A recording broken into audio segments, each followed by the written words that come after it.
What's up guys, it's Legend X Rona, and today I have another topic video for you guys. In today's topic video, I want to discuss the relationship between Sheeva and Goro. Now if you read the Mortal Kombat X comics, you might have noticed that in the comics they refer to Sheeva as Queen Sheeva.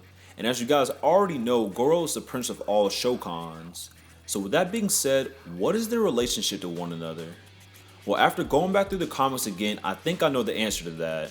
But to explain this, we'll have to go back to the beginning of the war between Shokans and Mileena in the comics.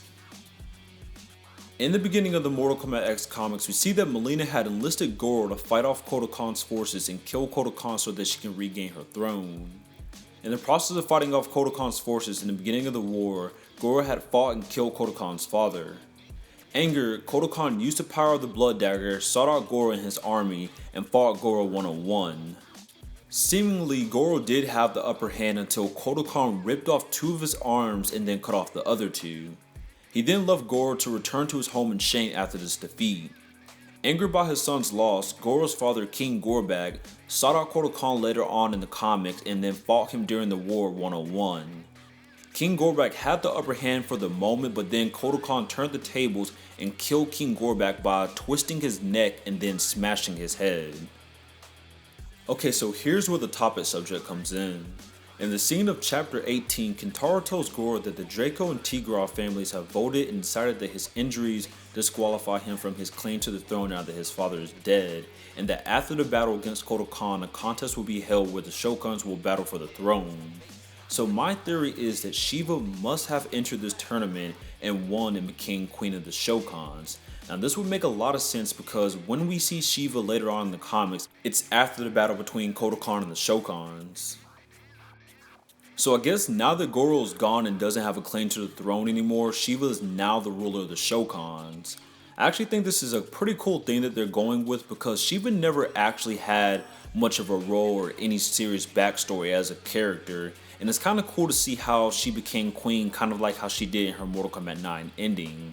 I'm curious to see where they're going to possibly go with this, and not to mention what will now become of Goro now that he has gone to Dagon to try to regain his arms again and return to attack the Shokan Council.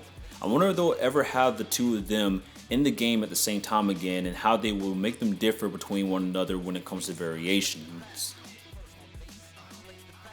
I thought this was a pretty interesting topic after rereading the comics again from my last video. So what do you guys think about Sheeva being the new ruler of the Shokans, and where do you guys think that they will go from here with Sheeva and Goro?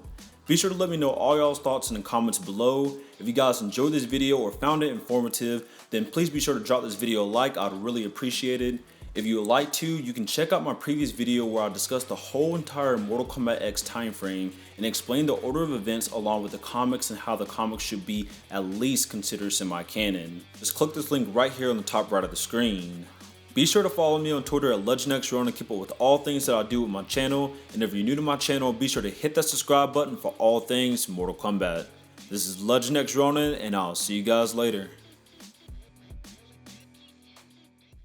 What's up guys, it's LegendXRona, and today I'm doing a video that I've wanted to do for a long time now, and that's discussing the whole Mortal Kombat X time frame and explaining where the Mortal Kombat comics fit into it and why the comics should at least be considered semi-canon.